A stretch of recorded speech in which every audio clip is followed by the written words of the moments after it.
Welcome to Private Prisons, Theory versus Practice. This is micro lecture 11.3.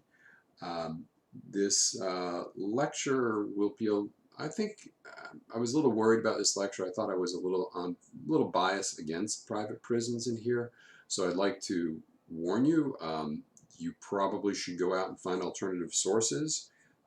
There are some studies that contradict some of the things I say, but I'm giving you my best evaluation of the evidence here. So, what's the theory of private prisons?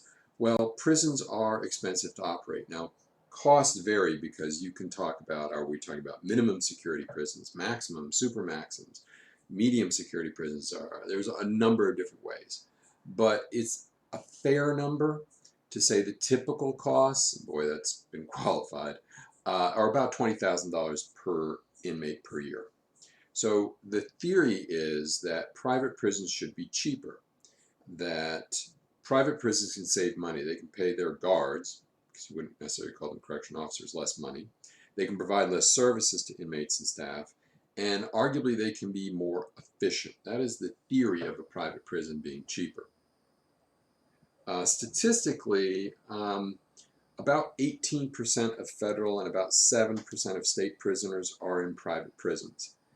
Costs, again, are different qualifications, but the numbers I found that I trusted the most were $53 per day in a private prison and $48.42 per day in a public prison, meaning that private prisons are more expensive, they're not cheaper.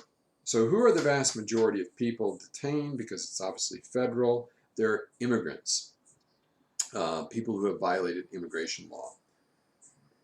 Some other somewhat worrisome statistics, 49% more violent incidences in private prisons, 65% more inmate versus inmate assaults in private prisons, so they're more dangerous.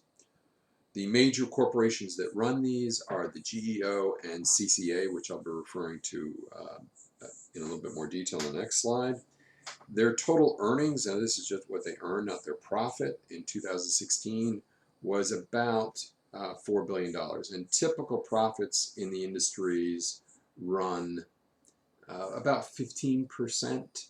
So that would be somewhere around $600 million in profit. Interestingly, also, I was looking for some information. I found that private prison guards have 58 fewer yearly training hours.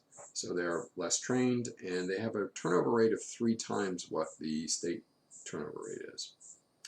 What about North Carolina? Well, North Carolina did experiment with private prisons. There were a number of them set up in the early 1990s and 2000s, but since they were more expensive and more dangerous, we don't do as much as other states. The latest statistics I could find for North Carolina showed about 330 inmates that are in some type of private facility in North Carolina. That does not include the feds.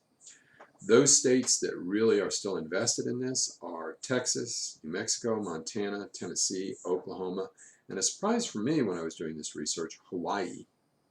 About 20% of the inmates in those states are housed. Now, so this is the last slide. This is the one that's a little contentious, I think. Let's answer the question. So do private prisons save money? I think the answer is no. If we look at some of the statistics I found for Corrections Corporation of America, they had a gross revenue in 2013 of $169 billion. That's money that the states paid CCA to house prisoners. They saved about $300 million in expenses at its facilities, but that money doesn't go back to the state. It goes and is paid in profit to the corporation, which is fine. Corporate profit's a fine thing, but it doesn't save us money. It doesn't make any sense for the state to say, let me give you $1 billion and you can have 300 million or 200 million in profit if it doesn't benefit us.